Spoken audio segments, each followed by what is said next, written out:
श्रीहरिवायुगुरुभ्यो नमः।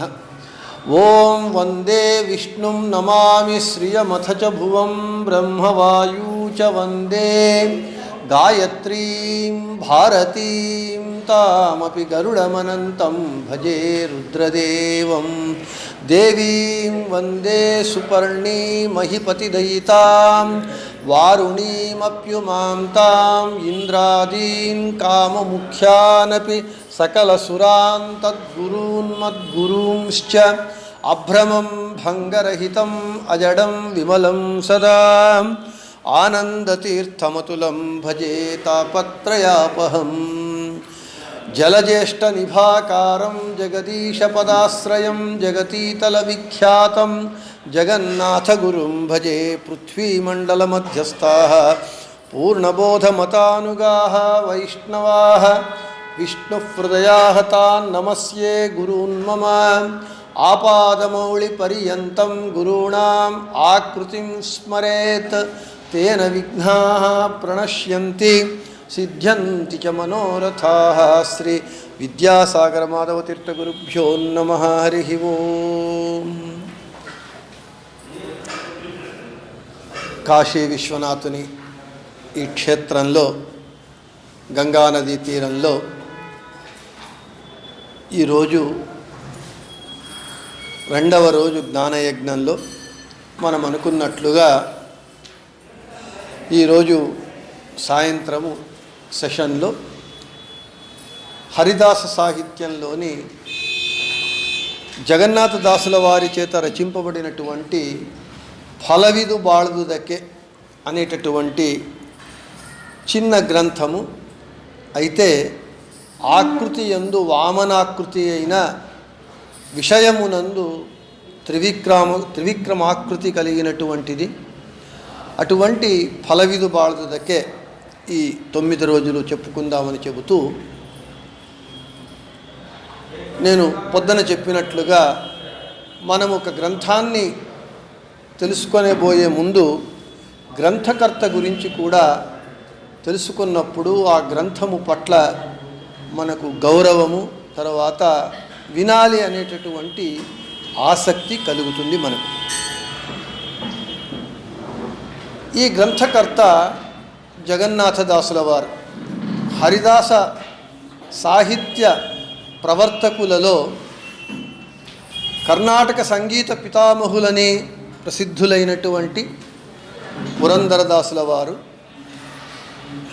తరువాత కనకదాసుల వారు, విజయదాసుల వారు, గోపాలదాసుల వారు, జగన్నాథదాసుల వారు, వీరు అపరోక్ష జ్ఞానులు. ఈ మహానుభావులందరూ అపరోక్ష జ్ఞానులు. పీఠాధిపతులందు మనకు హరిదాస సాహిత్యాన్ని పెంచి పోషించి పుష్టీకరించినటువంటి మహానుభావులు సంస్కృత సాహిత్యంలో వదిలివేస్తే కన్నడ హరిదాస సాహిత్యంలో నరహరి తీర్థులు, ఆ తర్వాత కొంతకాలం స్తబ్దుగా ఉన్న శ్రీపాదరాజులు, వ్యాసరాజ తీర్థులు, వాదిరాజ తీర్థులు, ఈ మహానుభావులు కూడా వాళ్ళు పెద్ద సంస్కృత పండితులైన వారి గ్రంథాలతో వ్యాస సాహిత్యాన్ని పెంచి పోషించి మధ్వ సిద్ధాంతాన్ని జగత్తంతా సంస్కృత భాషలో వ్యాపింపజేసిన, సంస్కృతము రానటువంటి పామరులను కూడా ఉద్ధరించాలి, పామరులలో కూడా ముక్తియోగ్య జీవులు ఉన్నారు అనేటటువంటి ఉద్దేశముతో శ్రీపాదరాజ తీర్థులు, వ్యాసరాజ తీర్థులు, వాదిరాజ తీర్థులు, ఈ మహానుభావులందరూ కన్నడంలో కూడా హరిదాస కీర్తనలను రచించి మనకు మహదుపకారం చేశారు. పురందరదాసులు కర్ణాటక సంగీత పితామహులని ప్రసిద్ధులైతే వారిని మనకిచ్చినటువంటి వారు వ్యాసరాజ గురు సార్వభౌముల వారు. తరువాత కనకదాసులను మనకిచ్చినటువంటి వారు వ్యాసరాజ గురు సార్వభౌముల వారు. హరిదాస సాహిత్య పరంపర ఒక మహత్వపూర్ణమైనటువంటిది, మహానుభావులను మనకు అందించినటువంటిది. పురందరదాసులు, కనకదాసులు, విజయదాసులు, గోపాలదాసులు, జగన్నాథదాసులు, ఈ మహానుభావులందరూ మనకు హరిదాస సాహిత్యాన్ని అందించి ఆ హరిదాస సాహిత్యంలో తత్వాన్నంతా వ్యాస సాహిత్యంలో ఏమి చెప్పబడిందో దానినంతా మనకు దాస సాహిత్యంలో నింపి ఇచ్చినటువంటి వారు ఈ మహానుభావులు. ఒక సాధకునికి వ్యాస సాహిత్యము, దాస సాహిత్యము అవి రెండు కన్నుల లాంటివి. ఎవడినైనా నీకు 2 కన్నులున్నాయి, ఒక్క కన్ను తీసేస్తాను, ఏ కన్ను తీసేయాలో నీవే ఎంచుకో అంటే ఎవడూ కూడా ఆ 2 కన్నులందు ఏ కన్ను కూడా తీయించుకోవడానికి ఇష్టపడడు. ఎందుకంటే కన్నులు 2 అయితే దృష్టి ఒకటే. 2 కన్నులున్నా కానీ ఆ 2 కన్నులు కలిపి ఇచ్చే దృష్టి ఒకటి.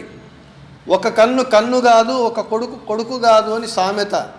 కాబట్టి మనకు దృష్టి సరిగా ఉండాలి అంటే 2 కన్నులు బాగుండాలి, 2 కన్నులు ఉండాలి. అందుకే మెల్లకన్ను దృష్టి సరిగా ఉండదు. కాబట్టి 2 కన్నులు కావాలి ఒక వ్యక్తికి. అదేవిధంగా ఒక సాధకునికి తాను ఈ దుర్లభమైనటువంటి మనుష్య జన్మ వచ్చినప్పుడు వాడు సాధన చేయాలి అని అంటే హరిదాస సాహిత్యము, వ్యాస సాహిత్యము 2 మనకు అవసరమే. ఎందుకంటే దాస సాహిత్యము వ్యాస సాహిత్యము నుండే పుట్టినది. మనకు ఎలా అంటే భాగవతంలో శుకాచార్యుల వారు పరీక్షిత్ రాజునకు చరమ సందేశాన్ని ఇస్తారు. కలేర్దోషనిధే రాజన్ అస్తిహ్యేకో మహాన్ గుణ కీర్తనాదేవ కృష్ణస్య ముక్తసంగ పరం వ్రజేతని. హే రాజా, ఈ కలియుగము దోషములకు నిధిగా ఉంటూ ఉన్నది. అయితే ఈ కలియుగానికి ఒక పెద్ద గుణం ఉన్నది. ఏమిటి అని అంటే కీర్తనాదేవ కృష్ణస్య ముక్తసంగ పరం వ్రజేత్. ఆ కృష్ణుని నామ సంకీర్తన చేత మాత్రమే కలియుగమునందు మనము భవబంధాలను తెంచుకొని ముక్తిని పొందగలము. కాబట్టి హరినామ సంకీర్తన అనేటటువంటిది కలియుగమునందు అత్యంత ముఖ్యమైనటువంటిది. కాబట్టి ఈ వ్యాస సాహిత్యము నుండి పుట్టినటువంటిది దాస సాహిత్యము. వ్యాస సాహిత్యంలో చెప్పబడినటువంటి తత్వాన్నంతా దాస సాహిత్యంలో చెప్పబడింది.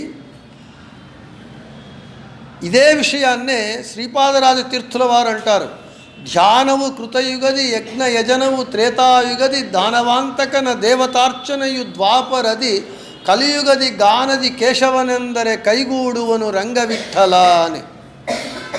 మనం భగవంతుణ్ణి ప్రసన్నీకరించుకోవాలి అనంటే కృతయుగంలో ధ్యానం చేయాలి, త్రేతాయుగంలో యజ్ఞ యాగాదులు చేయాలి, ద్వాపరయుగంలో ఆ దానవాంతకుడైనటువంటి కృష్ణుని అర్చన పూజ చేయాలి.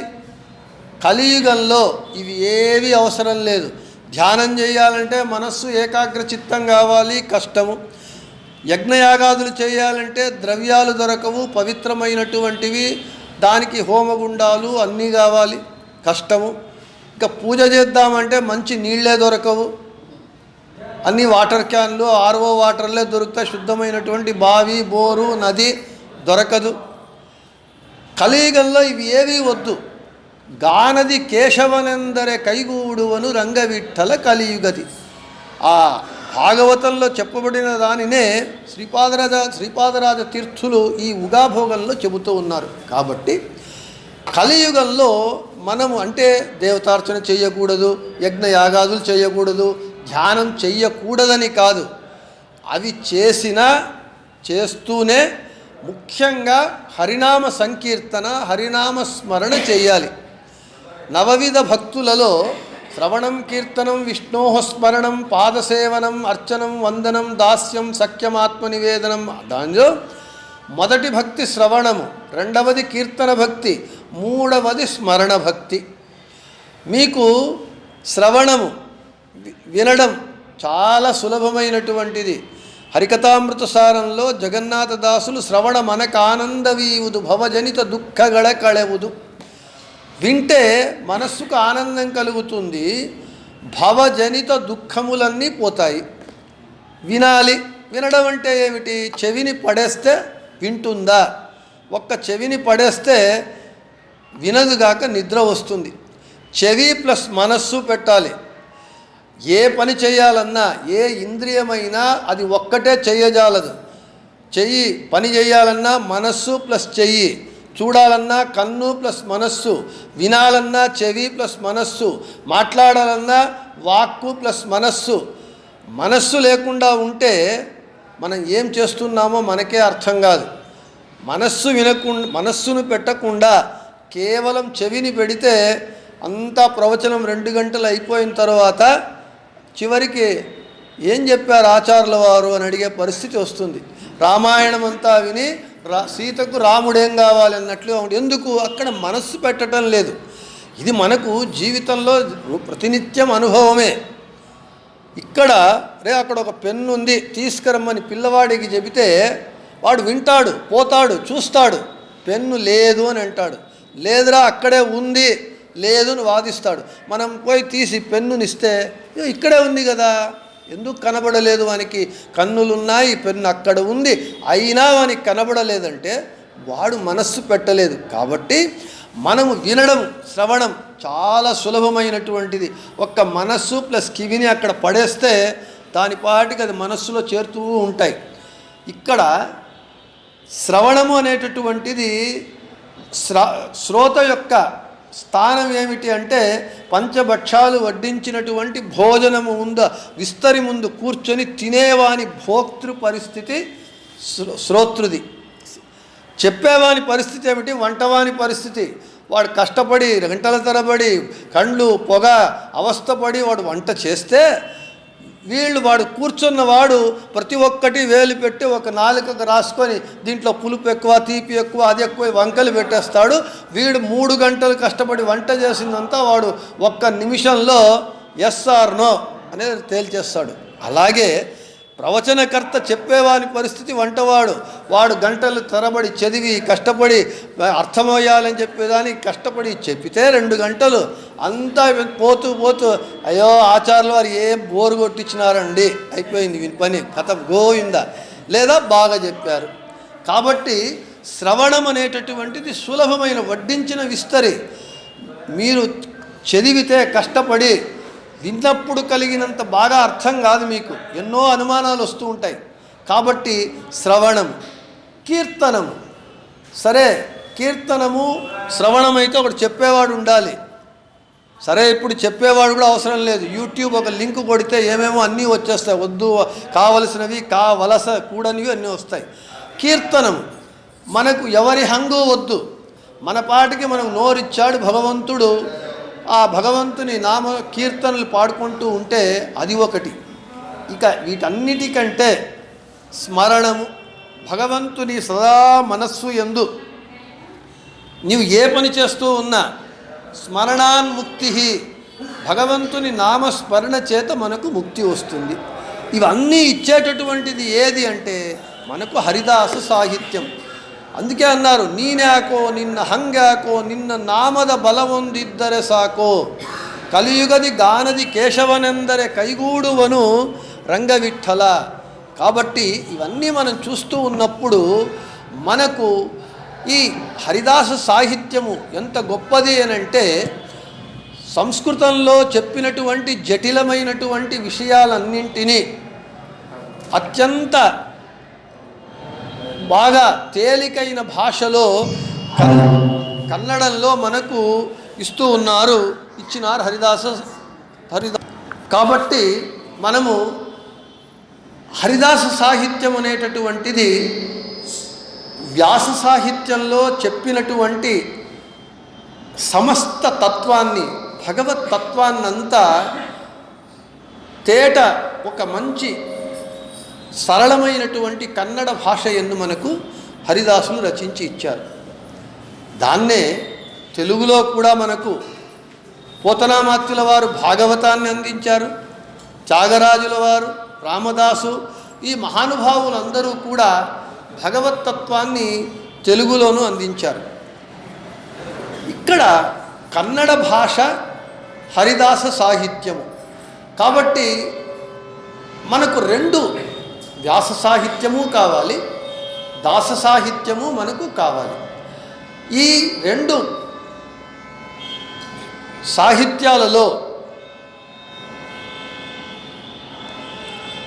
సాహిత్యాలలో మనకు చెప్పినది ఒకటే, భగవత్తత్వం. చెప్పాను కదా, రెండు కన్నులున్న దృష్టి ఒకటే. వ్యాస సాహిత్యం అనేటటువంటి కన్ను కానివ్వండి, దాస సాహిత్యం అనేటటువంటి కన్నైనా చెప్పేది ఒకటే దృష్టి, భగవత్తత్వం, హరి వాయు గురువుల తత్వాన్ని చెబుతూ ఉన్నది. ఈ హరిదాస సాహిత్యంలో మనకు పురందరదాసుల వారు 4,75,000 కీర్తనలను రచించి ఇస్తే, వాళ్ళు దానికి వ్యాసరాజు గురుసార్వభౌముల వారు, అయ్యా ఇది సామాన్య కన్నడ భాషలో ఉన్నటువంటి కీర్తనలు కావు, ఇది పురందరోపనిషత్తు అని ఉపనిషత్తు స్థానాన్ని ఇచ్చి దాస సాహిత్యాన్ని ఉత్తుంగ శిఖరంలో కూర్చోబెట్టి గౌరవించారు వ్యాసరాజు గురుసార్వభౌముల వారు. ఆ తరువాత కనకదాసుల వారు, విజయదాసుల వారు, గోపాలదాసుల వారు, తరువాత చివరగా జగన్నాథదాసుల వారు మనకు హరిదాస్ సాహిత్యాన్ని అందించారు. జగన్నాథదాసుల వారు హరికథామృత సారాన్ని రచించి దాని సారభూతంగా ఫలవిదు బాಳ್దుదకే అనేటటువంటి చిన్న గ్రంథాన్ని ఇచ్చారు. హరికథామృత సారము త్రివిక్రమాకృతి అయితే ఫలవిదు బాಳ್దుదకే వామనాకృతి. ఈ జగన్నాథదాసుల వారి ఫలవిదు బాಳ್దుదకే ప్రారంభం చేయటానికి ముందుగా నేను మొదటే చెప్పినట్లుగా గ్రంథకర్త పరిచయం కావాలి మనకు. జగన్నాథదాసుల వారు 19వ శతాబ్దానికి చెందినటువంటి వారు, 18, 19వ శతాబ్దానికి చెందినటువంటి వారు. వారు శ్రీనివాసాచార్యులుగా ఉండి పెద్ద పండితులు, సంస్కృతంలో మహా గొప్ప పండితులు. వాళ్ళు ఎంత గొప్ప పండితులు అంటే వాళ్లకు ఆ పాండిత్యం వచ్చినప్పుడు సామాన్యంగా ఇది కలి ప్రభావం. విద్య వినయము రెండు ఒకే చోట ఉండదు. విద్య ఉంటే వినయం ఉండదు, వినయం ఉంటే విద్య ఉండదు. ఒక 2 అక్షరాలు నేర్చుకున్నామా, నా అంత గొప్ప పండితుడు లేడు అనేంత అహంకారం వచ్చేస్తుంది. అహంకారము రానటువంటి విద్యయే విద్య. ఇక్కడ నేను కూర్చొని చెబుతున్నాను, మీరు వింటున్నారు అంటే వినేవాడు చెప్పేవాడికి లోకువా అని కాదు, నేనేదో పెద్ద జ్ఞాని మీరంతా పెద్ద అజ్ఞానులని కాదు. ఇక్కడ ఎప్పుడైతే మనకు కొంత విద్య వస్తుందో అప్పుడు వినయం దానికి 2 రావాలి. అయితే జగన్నాథదాసుల వారు మహానుభావులు, ప్రారబ్ధ కర్మ, ఆ ప్రారబ్ధ కర్మ పోవాలి కాబట్టి వారికి అహంకారం ఉన్నది. విజయదాసుల వారు మహానుభావులు, వాళ్ళు వారి పట్ల వీళ్ళు కొంత అంటే పెద్దవారి పట్ల మనము చాలా గౌరవంగా నడుచుకోవాలి. పెద్దవారు వచ్చినప్పుడు వారిని నమస్కరించాలి, గౌరవించాలి. నమస్కరించటము, గౌరవించలేకపోయినా వారిని తిరస్కారం చేయకూడదు, అవమానం చేయకూడదు, వారిని హేళన చేయకూడదు. అయితే సంస్కృత పండితులకు హరిదాస సాహిత్యమన్నా హరిదాసులన్నా అందరికీ కాదు, అందులో చాలా కొంతమందికి మాత్రమే కొద్దిగా చిన్న చూపు. వీళ్ళ హరిదాసులు, వీళ్ళ హరిదాస్ సాహిత్యము అనే కొద్దిగా చాలా కొంతమందికి తేలిక ఒక భావన ఉంటూ ఉన్నది. ఇప్పుడు చాలా తగ్గింది. అప్పటి కాలంలో ఎక్కువ ఉండేది.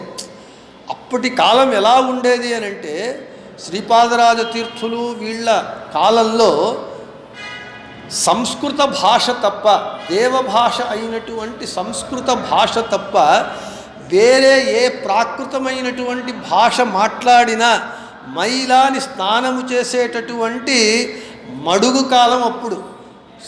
అప్పుడు చిన్నలు, పెద్దలు, పిల్లలు, ఆడవాళ్ళు అందరూ సంస్కృతంలోనే మాట్లాడేవాళ్ళు.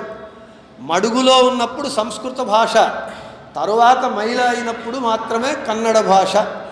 అంటే ప్రాకృతమైనటువంటి సంస్కృతం వదిలి మిగిలిన అన్ని భాషలు మహిళ అని భావించేటటువంటి కాలము అప్పుడు.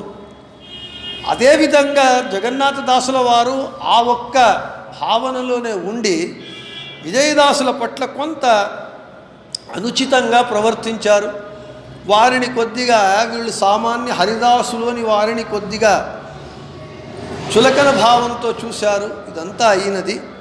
అయితే మనం ఇక్కడ స్వోత్తమ ద్రోహము అంటే ఉత్తములు, మనకంటే పెద్దవారు, ఉత్తములు, యోగ్యులు, సాత్వికులు, జ్ఞానులు, వారి పట్ల మనం అపచారం చేస్తే చాలా దాని యొక్క ప్రభావం చాలా ఎక్కువగా ఉంటుంది. ఎందుకంటే ఈ స్వోత్తములు, ఈ జ్ఞానులు ఎటువంటి వారు అంటే మంచి పవర్ ట్రాన్స్ఫార్మర్ లాంటి వాళ్ళు, మంచి పవర్ లోడెడ్ ట్రాన్స్ఫార్మర్ లాంటి వాళ్ళు. మనము అజాగ్రత్తగా దాని దగ్గరికి పోయినా అది షాక్ కొడుతుంది. కాబట్టి ట్రాన్స్ఫార్మర్ దగ్గర మనము ఎంత జాగ్రత్తగా ఉంటామో, స్వోత్తముల దగ్గర, జ్ఞానుల దగ్గర, పెద్దవారి దగ్గర మనము అంతే జాగరూకులై మనం చాలా జాగ్రత్తగా ఉండాలి. వాళ్ళ దగ్గర తెలిసో తెలియక వారికి అపచారం చేస్తే, ఇదే దాసులు చెప్తారు, కండు ముట్టిదరు సరి కాణదె ముట్టిదరు సరి. నిప్పు ఉన్నది, అక్కడ నిప్పు ఉంది అని తెలిసి తాకినా తెలియక తాకినా అది కాల్చక మానదు. కాబట్టి పెద్దవారి దగ్గర చాలా జాగ్రత్తగా ఉండాలి. వారికి అపచారం చేస్తే దాని ఫలితము చాలా తీవ్ర స్థాయిలో ఉంటుంది. దానికి భాగవతంలో దాసుల వారే చెప్తారు. దాసుల వారు సనక సనందాదుల వారి సేవ చేసిన ఫలితంగా, భాగవతంలో సనక సనందాది సన్యాసులందరూ చాతుర్మాస్యం ఆచరిస్తే అప్పుడు నారదుల వారు సేవ చేస్తే బ్రహ్మ మానసపుత్రులుగా పుడతారు. అదే నారదుల వారు పెద్దవారి పట్ల అమర్యాదగా ప్రవర్తించినప్పుడు ఒక శూద్రుని కుమారుడుగా పుడతారు. అంటే సోత్తములకు సేవ చేస్తే ఏమి ఫలితము, అపచారం చేస్తే ఏమి ఫలితము, పరిణామము అనేటటువంటిది మనం చూస్తున్నాం. అలాగే జగన్నాథదాసుల వారికి కూడా ఆ విధంగా వచ్చింది. ఒక పెద్ద రోగం వచ్చినది వాళ్లకు. తరువాత నేను మహానుభావులైనటువంటి విజయదాసుల వారికి నేను అపచారం చేయటం వలన నాకు ఈ దుస్థితి వచ్చినది. మంచివారికి, సాత్వికులకు తాము చేసినటువంటి తప్పును వెంటనే వారు తెలుసుకుంటారు, దిద్దుకుంటారు. తెలుసుకోకపోవటము, తెలుసుకొని తాను సరిదిద్దుకోకుండా పోవటం అనేటటువంటిది దుష్టుల లక్షణం. అయితే జగన్నాథదాసుల వారు ప్రారబ్ధ కర్మవశాత్తు విజయదాసుల పట్ల అనుచితంగా ప్రవర్తించినారు. దాని ఫలితంగా ఒక రోగం వచ్చినప్పుడు తెలుసుకున్నారు. వెంటనే వారి వద్దకు వెళ్ళి, నేను తప్పు చేశాను, నన్ను క్షమించండి, మీరు అనుగ్రహించండి అని వారిని శరణు వేడినప్పుడు విజయదాసుల వారు చెబుతూ ఉన్నారు. నేను పొద్దున చెప్పాను, విజయదాసుల వారు ఇంకొకరి స్వరూపాన్ని తెలుసుకునేటటువంటి శక్తి కలిగినటువంటి వారు అని పొద్దున చెప్పాను. ఆ మహానుభావులు వాళ్ళు ఏమన్నారు, అయ్యా నేను నీకు గురువును కాదు, నీకు నియత గురువు ఎవరు అంటే నా శిష్యుడైనటువంటి గోపాలదాసుల వారు, వారి వద్దకు వెళ్ళమని చెప్పారు. నేనే నీకు ఉపదేశం చేస్తానని చెప్పలేదు. పెద్దవారు అలా ఉంటారు వాళ్ళు. సరే, తమ శిష్యులైనటువంటి గోపాలదాసుల వారికి దగ్గర పంపించారు. పురంధరదాసుల వారు, కనకదాసుల వారు, విజయదాసుల వారు, గోపాలదాసుల వారు, జగన్నాథ వీళ్ళందరూ దేవతాంశ పురుషులు, అపరోక్ష జ్ఞానులు. వారు ఎలా ఉంటారంటే ఒక సామాన్య వ్యక్తి వలె ఉంటారు. వాళ్లకు అంత శక్తి ఉన్నా వాళ్ళు ఎక్కడా ప్రదర్శించరు. అది వాళ్ళ యొక్క తపశ్శక్తి, భగవంతుని యందు వారికి ఉండేటటువంటి భక్తి, వినమ్రత, వైరాగ్యము. ఇక్కడ ఒక్కసారి చెప్తాను. పురంధరదాసుల వారి కథ అందరికీ మీకు తెలిసినదే. సరే, వెంటనే జ్ఞానోదయం అయింది. ఇప్పటికీ ఆ 500 సంవత్సరాల క్రిందటి కాలంలో పురందరదాసుల వారు సీనప్ప నాయకుడు నవకోటి నారాయణ అని పేరు ఆయనకి. అంతటి ఆగర్భ శ్రీమంతుడు.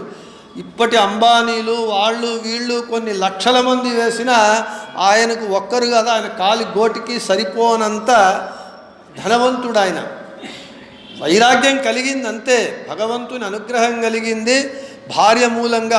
అందుకే అన్నారు, సంతతియ దండిಗೆ ಬೆತ್ತ ಹಿಡಿಸಿದಳಯ್ಯ ಹೆಂಡತಿ సంతతి సావిరవాగలి. తనకు వైరాగ్యం రావటానికి భగవంతుడు భార్యను నిమిత్తం చేసుకున్నాడు.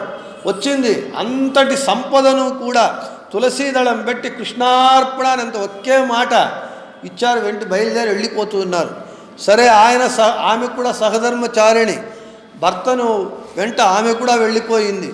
ఇప్పుడైతే ఏమండి మీకు బుద్ధి ఉందా లేదా, అన్నీ ఎందుకు ఇస్తారు మీ ఇష్టం అని. అట్లా లేదు, ఆయన వెంట నడిచిపోయింది. పోతూ పోతూ ఆమె ఏం చేసింది అని అంటే, ఎంతైనా భార్య భర్త బాగోగులు చూసుకోవలసిన బాధ్యత ఆమెకి. కాబట్టి పోతూ ఉన్నది, అడవిలో వెళుతూ ఉన్నారట. వెళుతూ ఉన్నప్పుడు ఈమె భయపడుతూ ఉన్నది భార్య. ఎందుకు భయపడుతున్నావు? ఏమీ లేదు, ఏదో నీవు దాస్తూ ఉన్నావు, నాకు చెప్పమని. ఏమీ లేదండి, ఒక వెండి లోటా పెట్టుకున్నాను, మీరు స్టీల్ గ్లాసులో పాలు తాగరు, నీళ్లు తాగరు, కాబట్టి మీ కొరకు అన్నీ కృష్ణార్పణ చెప్పినప్పుడు ఒక వెండి లోటా మాత్రం మీ కొరకు పెట్టుకున్నాను. అప్పుడు అన్నారట పురందరదాసుల వారు, నీకు బుద్ధి లేదు, ఆ వెండి లోటా ఉండటం వల్ల తీసి బయటపడేయి. అది వైరాగ్యం. పురందరదాసుల వారు అంత విరక్తులైతే ఆయన భార్య ఆమె ఎంత విరక్తురాలు. పురందరదాసుల వారు విజయనగర సామ్రాజ్య కాలము, కృష్ణదేవరాయల కాలము మనం విందాం. రత్నాలు వజ్రాలు మాణిక్యాలన్నీ చింతపండు వలె సంతలో వేసుకొని అమ్మేవాళ్ళు సేర్ల కొద్దీ అని. పోయి యాయవారం చేసి వస్తే జోలకు వాళ్ళు వేసేటటువంటి గృహిణులు వాళ్ళు ఏం చేసేవారట, బియ్యముతో పాటుగా రత్నాలు వజ్రాలు వైడూర్యాలన్నీ వేసేవారట. బియ్యము వజ్రాలు వైడూర్యాలన్నీ కలిసిపోయేటివి. అప్పుడు ఆమె వచ్చి పురందరదాసులకు ఇస్తే, ఇది ఏమిటి వీళ్ళు అంతా మనకు కల్పిస్తున్నారని చెప్పి చాటలో చెరిగి ఆ వజ్రాలు వైడూర్యాలన్నింటినీ కూడా మనము చేటలో రాళ్లను చెరిగి ఎలా చెత్తకుప్పకి వేస్తామో ఆ వజ్రాలు వైడూర్యాలు చెత్తకుప్పలో పడేసి ఆమె బియ్యాన్ని ఏరుకొని, వజ్రాలు వైఢూర్యాల్లో బియ్యాన్ని ఏరుకొని వంట చేసేదట ఆమె. అది వజ్రాలు వైఢూర్యాలని ఆమెకు లెక్కనే లేదు, మనం రాళ్లను చెత్తకుప్పలో వేసినట్టు వేసేదట. ఇది ఒక కథ కావచ్చు. అయితే పురందరదాసుల వారి వైరాగ్యము తెలియజేయటానికి ఒక చిన్న ఉదంతమంతే.